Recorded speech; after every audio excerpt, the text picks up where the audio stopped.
So I seen that, and I also noticed that the crowd is very, very diverse. I want to say it's like 80% Black, and then it's a little bit more mixed in LA. And then now that I've noticed that we've expanded, it definitely is expanded as far as races and stuff. But Taste actually didn't start out as a women-only thing. It was actually just a LGBT thing for a while.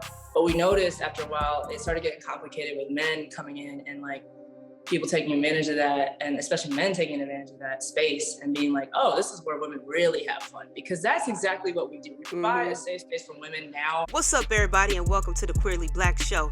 I'm your host, Ashley, and I'm so happy you came by. The Queerly Blax Show aims to normalize the everyday existence of Black, LGBTQIA+ individuals through an interview-style series with regular folks like you and me. So every week, a new guest shares their story and unique perspective on their existence as an LGBTQIA+ individual. Thank you for tuning in, and make sure you subscribe, download, set your reminders to the podcast so you never miss an episode. Enjoy the show. Welcome back to another episode of the Queerly Blax Show. I'm your host, Ashley. I'm joined today by a special guest, y'all. We got a special guest in here today. We got Jess, JKillEm, 1/3 of Taste Entertainment. If you live in LA and you're a lesbian, you probably know who this is. You've probably been to at least one Taste event and probably know who this is. Jay, tell the people about yourself. Hey man, appreciate you for having me on, first of all, foremost. I go by Jess JKillEm. I've been in the game for, 10 years now with just being out and doing all these things. But I moved to LA from Jersey. I'm not from here, so. Jersey, I'm from Jersey. I'm from Trenton. Where are you from?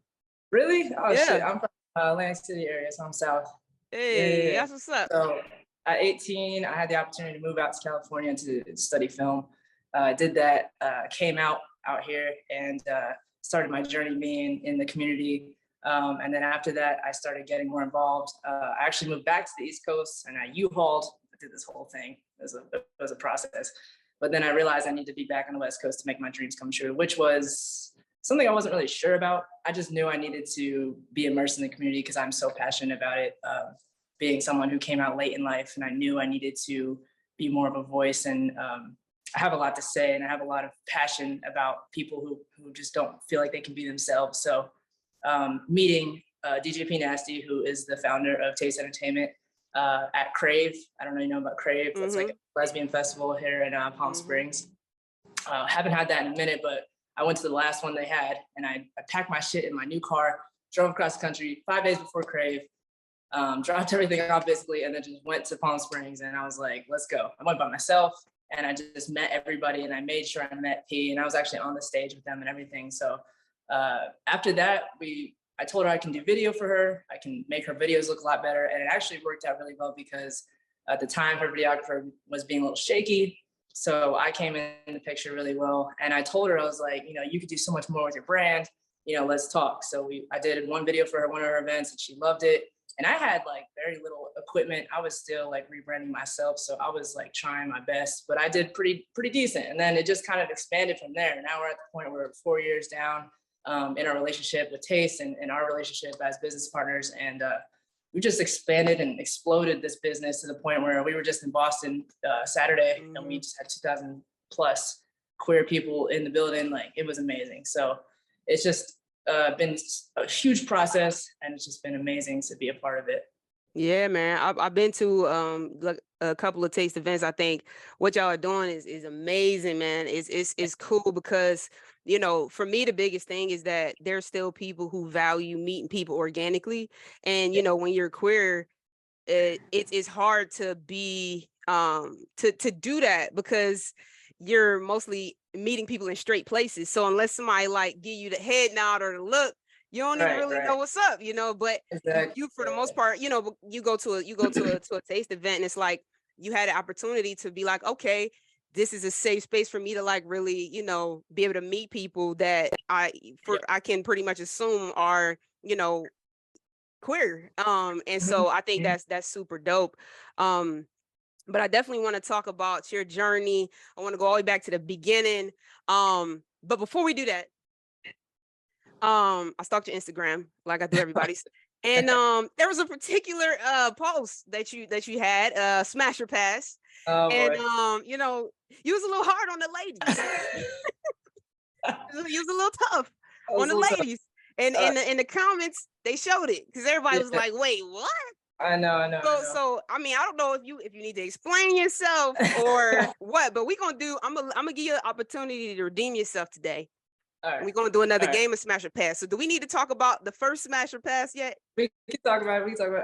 There was a couple I put on there, but mainly it's because the audio of it is not my voice. So it's like the guy, so he had like a lot of passes, but I just picked some people that I knew. And I kind of did it on purpose to cause some controversy because one person I passed on was Kehlani. And I know a lot of lesbians want to banish They me was just gonna unfollow you and never go to another taste event. Close it up, close up shop. No, actually, she's been to our events before, so she knows what's up. But my thing with Kehlani is that like I feel like I give out dominant energy. I'm that type of person. She does too. And that's not, I don't like find that attractive. Like I love it. I love it for us, you know what I'm saying? Especially when it's someone who's like feminine presenting, but I just don't think that to me is like, I don't know. Like I don't think if I were in the situation, I would be like, yeah, I would hit. Like I think she's fine. Like that's the thing. Like, everybody that I put on there, I think they're fine as hell. But as far as like me, I couldn't do it. Yeah, no, listen. But if we want to dance, we're upset. The people were upset. But we're gonna play another game of Smash or Pass. So all right, we're gonna just play. We're gonna play another game right now. We're gonna see where you end up with these ladies. Okay. All right, let's get it started. Betty White. Wait, hold what we doing with Betty White? Betty, man, listen. How old is she? God rest the dead. What we doing? I gotta pass. You're gonna pass on?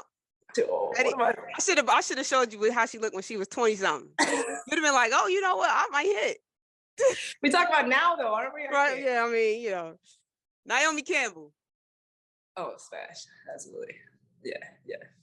And we're in there. Gabrielle Union. You know, here's my thing. I love her. I think she's fine as hell. She's a great actress, but I don't know. I think she's like, there's a lot of women that are just a lot of women. Like she's a lot of women. like she's just very strong as a woman. I don't think I could do it. I think I'd be you'd be intimidated. Yeah, I don't know. I don't think I could do it. One of my favorites, Regina. Oh yeah, definitely. That's Bay right there. Yeah. It's the look that she is. Yeah, you know what I'm saying? All right, what we doing with Diamond from the Players Club, Lisa Ray? What we doing? Pass. Oh no. I'm so particular. Coi Leray, what we got? Ooh, that's a tough one. It gives both. It gives both. It gives both. Because she's light. Like I can throw her around a little bit. You're right. If it get too crazy, you'd be like, hey, chill out. Ella Mai. Ella Mai, yeah, absolutely. Yeah, Smash for sure. And her voice is crazy. Man, yeah. Candace Parker. Nah. That's the homie. Yeah, that's the homie. I'm a dapper up. Yeah, Skylar Diggins.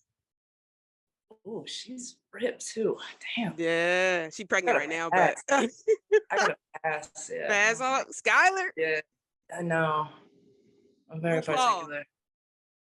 Rube. Oh Lord. You know what? I might pass. You might smash. You might smash Rube? Hey man, hey. I might put the strap on real quick. Is it? It's giving feminine energy. Right. Sandra, what we doing? Ooh, nah. You passing on Sandra? I think she's hilarious, but I can't. Yeah. All right. You got a lot. Damn. Yeah. Oh yeah. No, I'm gonna give you a chance. Angelina. Ooh, absolutely smash. Come on. Yeah. Yeah, that's a given. I think that was on my list too in the video. I think it was too. Actually, you might be right. Minnie Mouse. What we got? What we doing with Minnie Mouse? I gotta pass. You gonna pass on Minnie? Minnie got the little dress, you know what I'm saying? No, she's doing this. You got a little Kid Hill, you know, with the Kid Hill. You ain't feeling Kid Hill. No. Tyra Banks. Tyra, ooh, I gotta pass. She's too aggressive. she's too aggressive for me. Yeah, she taller than you, so Yeah, ain't no. As again, a lot of women, If it get crazy, it's just gonna be crazy. Right. Winnie Harlow. That's nice. Yeah. And last but not least, Lori Harvey. Oh yeah, definitely smash. Yeah, and there you go. There you have it, people.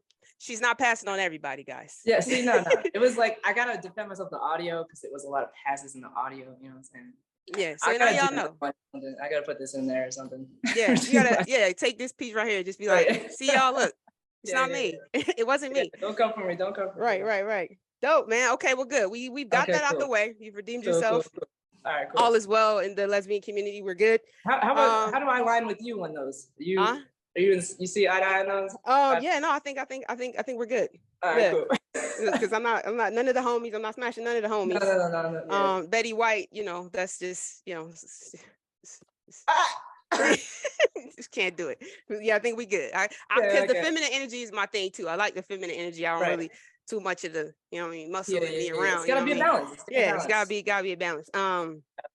Good. All right, so let's talk about you a little bit. So let's go back to the beginning. When did you know you liked the ladies?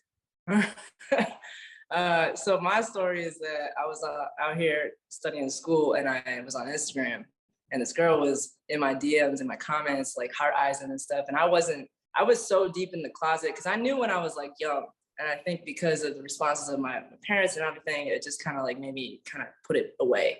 Like it's really deep to the point where when she did do that, I was like, whoa. And I had to like check myself for like a month. And I hit her up and I was like, I think I'm interested in you. Like, I think I actually like you like that. And not knowing who she was, she took advantage of that real quick to the point where we went long distance for 8 months. And then I moved and I U-hauled for her. Turns out she was like a crazy, nice, narcissistic, bipolar ass. Yeah. With a kid. Oh yeah, it was the whole thing. I like dove head first. Like people U-haul, but I went like 5,000. I just went all. But you was a long distance for a little bit. So I mean, and I should have known though when she visited 3 months in, and like it was real bad. Like we had really bad. Yeah, it was really, really toxic and stuff. So I should have known. And she's alcoholic. Like she was all or nothing when it came to drinking. So it was really, really bad. So I didn't know better though, because again, it's my first, and that's what some lesbians do when you come out. You just meet somebody, they take advantage of you, and you don't even realize that that's happening. So after that, when I got out of that a year and a half later, I had like 6 months of just being gay and single, and I was having the time of my life. I went to every single Pride on the East Coast. I was at Boston Pride, Philly Pride. I was in Jersey. I was in Atlanta. I went everywhere, and I just had the time of my life. And I was discovering more about myself, and I was doing a little bit of dating and stuff, but quickly started realizing it's not that easy out here. And then I found someone and got into another relationship. That was actually pretty healthy. It was pretty good. But it ended like 2.5 years later. And then I was like, I gotta go to the West Coast. Like it's time for me to leave. And then came back out here and then pretty much was single for a while. Had like a little relationship. I don't really count it. And now I've been chilling. Like I just really, it's been like 8-9 years now being out, and it's just been quite the journey especially when it comes to dating. So yeah, I'm sure. What was how was the process for you coming out? Obviously, like, having the experience a little bit younger in terms of like not really feeling super comfortable to come out because of the family thing, which a lot of people deal with, and then eventually making that decision to come out. How did you come out? It was because I was on the West Coast, so it was like I had a Zoom call my family and stuff, and I told them all at the same time. And my dad and my sister were like, knew it. They were like, oh yeah.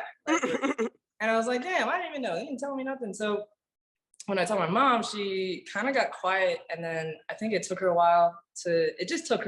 Like she was like, are you sure you're not bisexual? Like, I feel like that's what a lot of people experience with some parents are like, are you sure you're not like into, so, and even when it came to like getting clothes with her, she was like, are you sure you want to get a tie or a suit and stuff? Like, that's weird. Like, it just made me feel like I shouldn't do this. And I think she was just more so uneducated. And that's what I really encourage a lot of people when it comes to coming out with parents. Like, it's like, you just kind of got to get them used to this lifestyle and kind of educate them. And so that's why I started my YouTube, and I started educating people on that and using that resource to do that.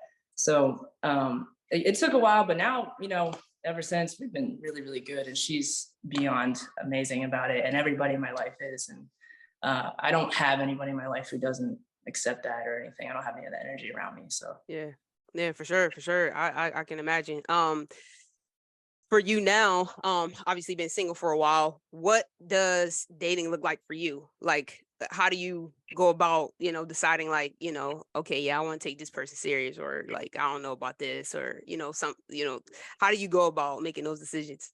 Oh man, well, like it took so long to go through those processes.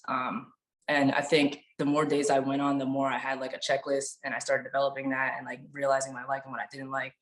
A lot of it taught me a lot of lessons. Like I realized I was very codependent when I started dating, especially in my second relationship. I was very codependent, and I had to like unlearn a lot of things, and I had to come back into myself. And that's why I encourage a lot of people to do that, because I feel like a lot of us just jump because lesbians are kind of hypersexual and dating is very common, and it's very exciting for a lot of us, Yeah. especially when we first come out. So it takes a lot of strength for women loving women to really come back and like focus on themselves and like do the work. And not only did I do that, but I also had to have people do things to me, like ghost me, like crazy, like just stuff unexplained and like out of the blue. And it really hit me hard a lot of times, because I'm a lover at the end of the day. Like I'm really a soft heart, and I don't like that shit. I like to communicate. I don't like to fight. Like I'm big on just like, being a decent person when it comes to communicating and stuff like that. So even when it came to like my end of things, after I think the universe started to shift after a while of like people hitting me up and then ghosting me and putting me in this place, and the universe was like, you gotta chill. And then I was like, all right, I'm chilling. And as soon as you shift, then all of a sudden those people come to you, and it's like you gotta be that person that's gotta like kind of be like, I don't think I want to do this. And instead of being those people, I was like, if I wasn't feeling the date, I'm like, hey, listen, I think you're great, but I don't think it's gonna work, and I don't want to waste your time. And like, Yeah. I think that takes a lot for people to do that, and I think it's really important to do that, because it was really damaging for me, being ghosted and like having this lack of communication pattern for so long. It was like really hard for me to process, and it hit hard. So after those years of all that stuff, we're finally at this point where it's like, I know exactly what I want. I know exactly the energy I deserve, and I know exactly who I am, and like, what I can provide from all those experiences. And I think that's what I encourage people to do the most, is just experience and learn and see what you want and what you're capable of, what you don't want, what you like.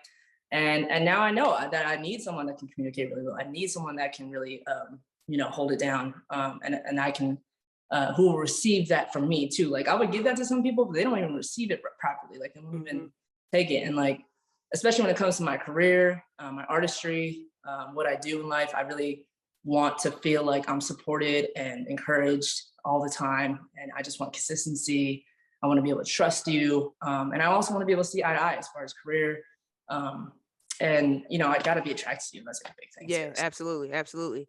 What how did you get to that place? Because I think sometimes it's hard for people to get out of really what is kind of a toxic a cycle, right? Like your ability to just be like, all right, you know what? I got to take some of this power back. Like I don't have to deal with this, or I don't have to leave it up to the other person to make a decision for how we're going to move forward. Like I own some of that too. How did you get to that place? Like I said, I think it's the force of like people being like, I'm not doing this with you, I'm gonna dip. Like, and you just have no choice but to eat it. You just gotta sit there and either cry it out or whatever. Like literally, I had one time a girl ran out of my door, and I never heard from that girl again. And I'm like, that's crazy. Like I've never been ran away from her. Like, and I didn't do anything to that girl. Like it was wild. Like so, it was just like a lot of like I knew it too. Like as things were happening, I'm like, all right, I get it. Like I hear you, universe. Like I'm gonna relax. And as soon and that's how life works. Like as soon as you retract that energy that you want, like you want it so bad, you want that love so bad. And like the more you chase it, obviously it's gonna run away from you. But when you step back, you hold your place. You're like, this is who I am. This is what I provide, and you're very upfront about that. And of these situations, like people will be like, all right, either I can respect this right now and I can go forward, or I got to go my own way. And that's literally what I would give to people at a certain point, like especially these last couple of years. I would be like, here's a document, you can sign it if you are a consenting adult. Like, and that was my thing too. Like sometimes I would just want to have a sexual relationship, and that's it. And that's hard for a lot of people, especially lesbians. And I think that's pretty common too, but a lot of people aren't upfront about it, and then they like try to get away with it. But I'm very upfront. I'm like, if you can handle this, let's do it, and usually never works, but I'm like, at the end of the day, too I know emotional. I'm good. Yeah. Like I did my work, and I did the upfrontness of being, you know, open about what my intentions are. And if you accept that, then, you know, that's on you to like handle it how you handle it. Like, yeah, for sure. Yeah, I mean, we just women especially are emotional creatures, so you get attached, you get, you know, other things start to happen. Yeah, and being masculine women who like feminine women, like feminine women usually are a little bit more emotional sometimes when it comes to things. Damn, like you really gotta like, and not to say that that's a stereotype, but it is, I think, more common, at least from what my experiences are, for sure. Yeah. I mean, some of these studs are a little emotional too, but but I feel like they'll like express it in either anger or like a different way. Yeah, for sure. Yeah, and it's like ugly, and that's why I'm not even attracted to that, and like I'm not that type of person. I never been. That's just not me. That's common too, which I don't like. Yeah, don't like that at all. For sure. So talk about taste. So how so I know like kind of the build up, but like talk about just what makes this experience so much different than other types of queer experiences. Talk about that. So Taste, like I said, founded 5-6 years ago. I came in 2 years after that, and when I came in, it was like I saw it. I saw the opportunity. I saw what she plays, because DJ P Nasty is one of the best DJs out. She plays hip hop, R&B, all that stuff, throwbacks, pretty much everything. She's very versatile. She's like extremely talented as far as reading crowds and like getting people going. Like as soon as she hits that shit, like gets on, like the shift in the energy in the room just changes. Everybody starts dancing. They're just here to vibe out, and it gets wild. And I've noticed this every single time I went to an event. So I've seen that, and I also noticed that the crowd is very, very diverse. I want to say it's like 80% Black, and then, you know, it's a little bit more mixed in LA. And then now that I've noticed that we've expanded, it's expanded as far as races and stuff. But Taste actually didn't start out as a women only thing. It was actually just a LGBT thing for a while.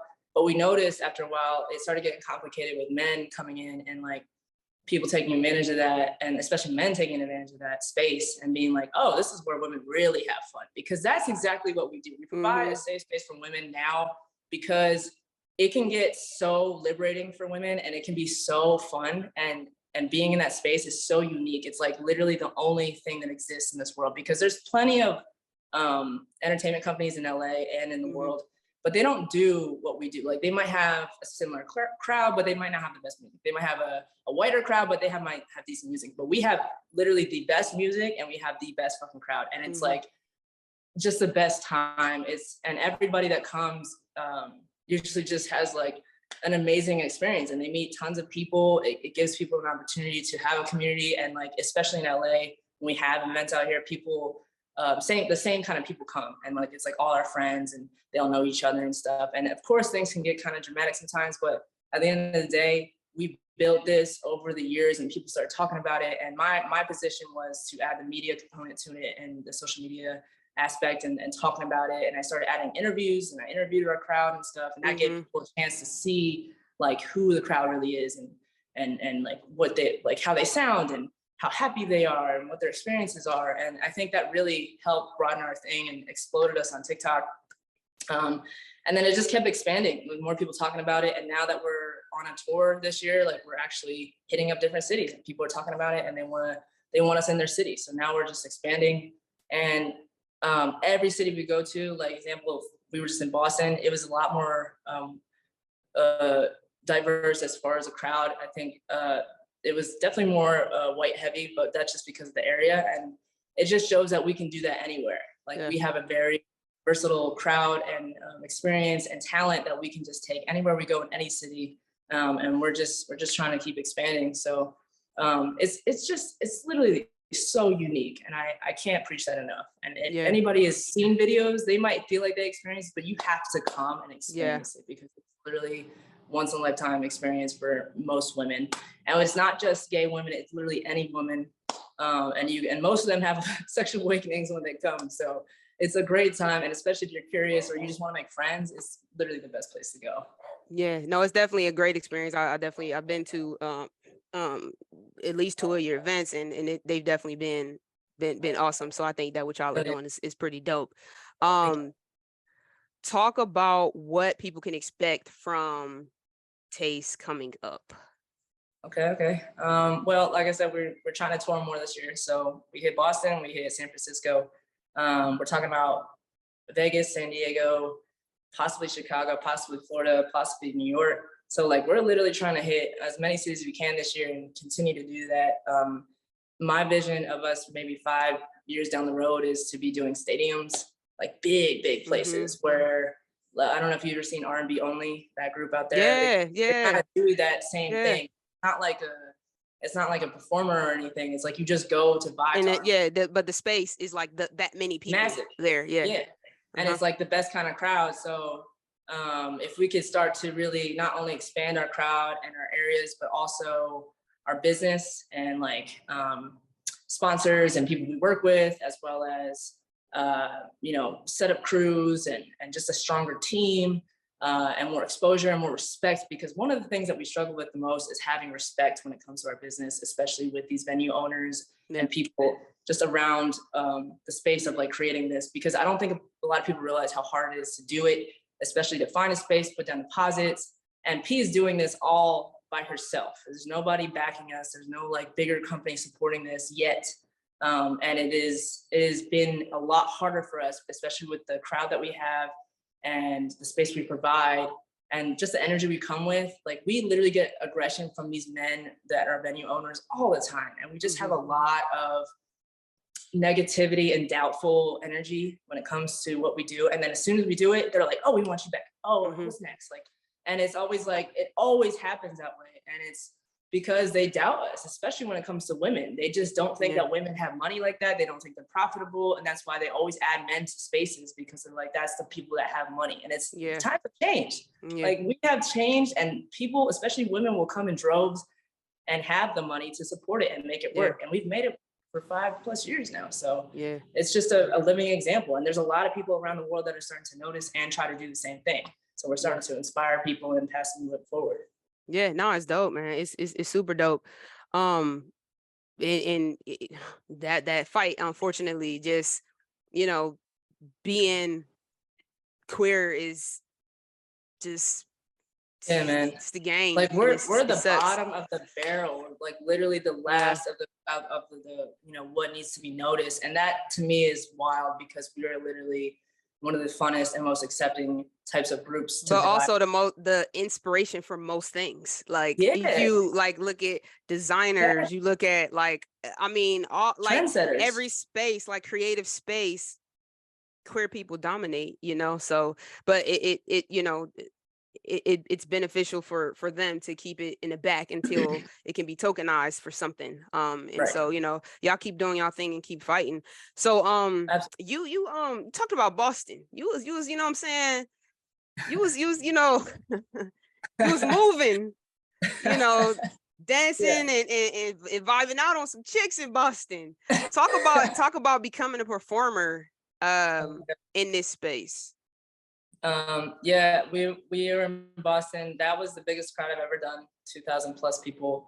I had a panic attack on Saturday. I literally was in the back bathroom, like trying to breathe it out, because, I'm also videoing, and I do video, and I'm by myself and I'm in the crowd. I try to get in the crowd a couple of times to film people. That is a lot for people, like, especially, how drunk people can be. So I was like already kind of all over the place. And then I realized I had to perform, and I'm like, Jesus. So I think finally doing it and pushing myself to do something like that big was just so liberating for me, and so special to hear, cheers like that, and to these like kind of fangirls, like literally girls were like, take my phone, and like all this stuff. And it was amazing. I literally have never done anything like that in my life, but to start not only maybe a little bit over a year ago of just being a professional dancer, it's crazy to see that happen so fast. And for people to talk about it that much. But I literally was like, I'm talented in video, I'm talented in social media marketing and working with a queer team. I've always loved to dance. I've always like kind of danced here and there, but I've never like took myself seriously enough. And I think I always had doubts when it came to that. But I knew from working out for 12+ years, 14 years, and having like a good physique and being kind of like inspired by people like Channing Tatum and stuff. Like I love that shit so much. And it was always like a fantasy. I was like, there's no way that people are gonna take me serious. This is with homies. Like, I'm like, there's no way that I can take me serious. Me humping the ground all the time. Like, because masculine women get dragged about that all the time. And I understand it's hilarious. But I got the heat, especially when I started. A lot of my friends were like, what are you doing? And I'm like, I don't know. I just want to do this. And the more that I like put myself out there, I got gigs at this place called 340. It's a club in Pomona. It's like near the IE in California. And it's like a gay club. They had like a women's night on Thursdays and they had dancers there. I knew the dancer, my other homie Kels, who I love so much. She's so talented. She's been doing this a little bit longer than me. She's been dancing there. And I think we got kind of plugged in because they kind of had her shift and I kind of took her place. And I think that's what they kind of do over there. So it was like Carter the Body was there for a while. Carter's a very famous dancer. And then Kels and then she on All the Queen's Men now. Yeah, I've been watching that too. So yeah, I think just kind of knowing people, networking and getting into these spaces and putting my name out there. I remember being on those stages out there and I was nervous. I didn't know what I was doing. I felt like people were staring. I got so much anxiety in the beginning. I felt like I had imposter syndrome for a while. I was like, am I supposed to even be doing this? Like, I don't know. I just kept trying and I kept trying to improve. And it just started to be really fun because I think I bring a different look. I bring a different style. And I started to really embrace that. So the more I started to embrace it, the more I think people started to notice and book me for other things. And then having that, my friend Kels like really helped me grow and do these little TikToks together and started getting books together. We started expanding and just like blowing up over this past year. And I started dancing for all types of gigs out here. And Taste actually does an event called Rated Les, which is a exotic night for women. So it's like not stripping, but it's pretty close to it. And we do some things in there. So you gotta come to one if you ever if you hear about it this year, because they're we'll fun. See, man. I'm married in these streets, man. So hey, bring her. You know what I'm saying? I'm her good at dance. But like it's a good time and it's masculine and feminine dancers and like they're talented as hell. There's poles, all the whole nine. And that's what I got into next. And then those videos really started blowing up because I was on the pole and I was doing all this extra shit. And then I started dancing for Vanity in West Hollywood, so on Wednesday night.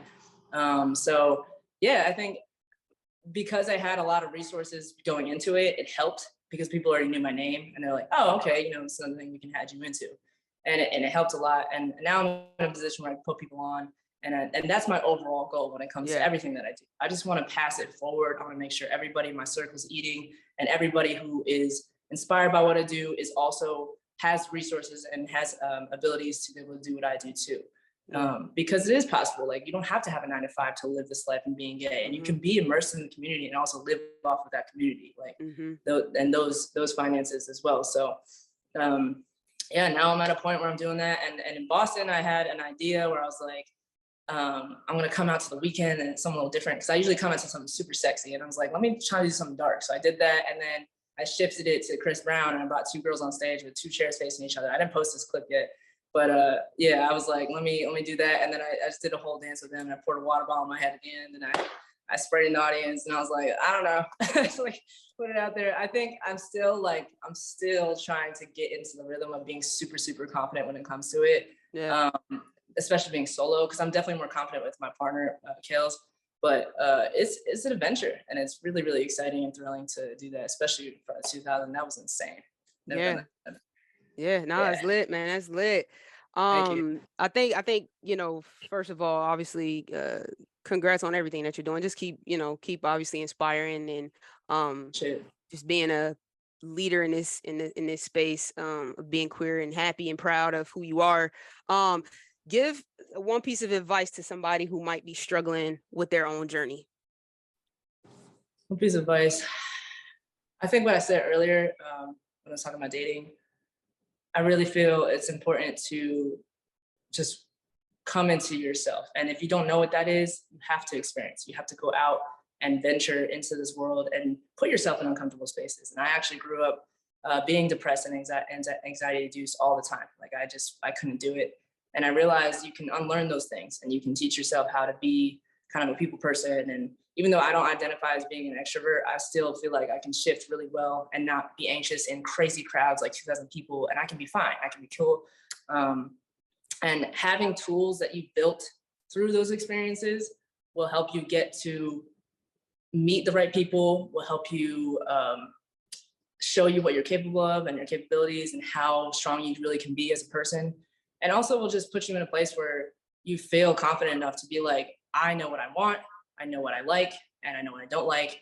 And you can avoid the spaces that you don't like and avoid the things that feel like red flags and feel like things that don't serve you, and you can find the things that are really just kind of feed you in the right way and lead you on the right path. And I think the more that you trust yourself, because that's what it comes down to. If you put those experiences in and you know, you're like, I did so much and you went through so many hardships and you're like, I got through that, I can get through this. You know, it's like you keep going and you just keep trying. Like, don't give up. Don't let yourself down. Like, at the end of the day, you need those hardships, and you gotta embrace those things and those lessons that come out of those to push you to the right direction.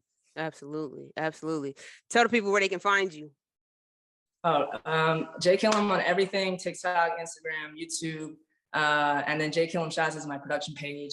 JKillEm.shots. I do video as well, so people can book me in LA if they want me to shoot them, photography, all those things. And I have a team of queer women that I bring onto weddings if you want to do wedding or like a bigger shoot, music videos, stuff like that. So I put people on in my community as much as I can.